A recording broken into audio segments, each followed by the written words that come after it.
Hi guys, ഇന്ന് നമുക്കൊരു crunchy beef cutlet ഉണ്ടാക്കിയാലോ. ഇന്ന് ഞാൻ മാത്രമല്ല, നമ്മൾ ഇമ്മിനും കൂടെ ഉണ്ട് എന്നെ ഹെൽപ്പ് ചെയ്യാൻ. ഇമ്മിനുമാണ് ഫുൾ കട്ട്ലേറ്റ് ഉണ്ടാക്കുന്നതെന്ന് പറയുന്നത്. നമുക്ക് എന്തായാലും കണ്ടുപോകാം. അറിഞ്ഞപ്പം തന്നെ ഇമ്മിനുവിൻ്റെ കണ്ണെറിഞ്ഞ് ഇത് കഴിഞ്ഞിട്ട് വരാമെന്നും പറഞ്ഞ് ഇമ്മിനു എന്തായാലും എസ്കേപ്പ് ആയിട്ടുണ്ട്. അപ്പോൾ ഇതിനാവശ്യമായിട്ടുള്ള ബീഫ്, പച്ചമുളക്, വെളുത്തുള്ളിയൊക്കെ നമ്മൾ അരിഞ്ഞ് വെച്ചിട്ടുണ്ട്. ഇനി നമുക്ക് പാൻ എടുത്ത് എണ്ണ ചൂടാക്കിയിട്ട് വെളുത്തുള്ളി, നമ്മൾ അരിഞ്ഞ് വെച്ച വെളുത്തുള്ളിയും പച്ചമുളകും കൂടെ വഴറ്റിയെടുത്തതിന് ശേഷം നമ്മൾ ചെറുതായിട്ട് അരിഞ്ഞ സവാള നമുക്ക് വഴറ്റാം. നല്ലോണം വഴറ്റേണ്ട ആവശ്യമില്ല, ഒരു ഗോൾഡൻ കളർ ആവുന്നത് വരെ മതി. അതിനുശേഷം നമുക്ക് മസാലാസ് ആഡ് ചെയ്ത് കൊടുക്കാം. നമ്മൾ നോർമൽ മസാലാസ് തന്നെ മഞ്ഞപ്പൊടി, മല്ലിപ്പൊടി, മുളക് പൊടിയൊക്കെ നമ്മൾ ആവശ്യത്തിനനുസരിച്ച്, നമ്മൾ എരിവിനനുസരിച്ച് ചേർക്കാം. നമ്മൾ ആവശ്യത്തിന് ഉപ്പും ചേർക്കാം. ഉപ്പ് ഞാൻ ഇതിനകത്ത് കാണിച്ചിട്ടില്ല, എനിക്ക് മറന്നുപോയി.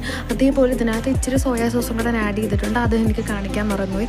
അതേപോലെ നമ്മൾ നേരത്തെ എടുത്തു വെച്ച ബീഫും നമ്മൾ ചെറുതായിട്ടൊന്ന് ക്രഷ് ചെയ്തെടുക്കണം. നല്ല രീതിയിൽ ക്രഷ് ചെയ്യരുത്, ചെറുതായിട്ട് ക്രഷ് ചെയ്യണം.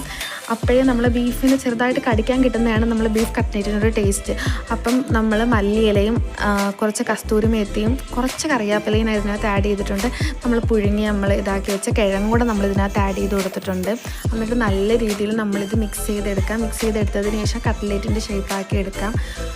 പിന്നെ മുട്ടയുടെ പാറ്റേൺ ഞാൻ ഇതിനകത്ത് കാണിച്ചിട്ടില്ല, നോർമലി എല്ലാവർക്കും അറിയാമല്ലോ, അതുകൊണ്ടാണ് ഞാൻ കാണിക്കാനത്. ഇത് ലോങ് വീഡിയോ ആയിപ്പോൾ, അതുകൊണ്ടാണ് ഞാൻ കാണിക്കാനത്.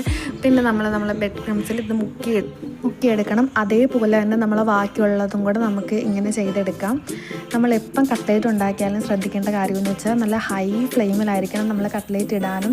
അതേപോലെ കട്ട്ലേറ്റ് എപ്പോഴും എണ്ണ നമ്മൾ കട്ട്ലേറ്റ് മുങ്ങി നിൽക്കുന്ന രീതിയിൽ വേണം നമ്മൾ എപ്പോഴും ഇടാനും. അപ്പോഴായിരിക്കും നല്ല പെർഫെക്റ്റ് ആയിട്ടുള്ള കട്ട്ലേറ്റ് കിട്ടുന്നത്. അല്ലെങ്കിൽ പൊടിഞ്ഞു പോകാൻ നല്ല ചാൻസ് ഉണ്ട്. അപ്പം നമുക്ക് പെർഫെക്റ്റ് കട്ട്ലേറ്റ്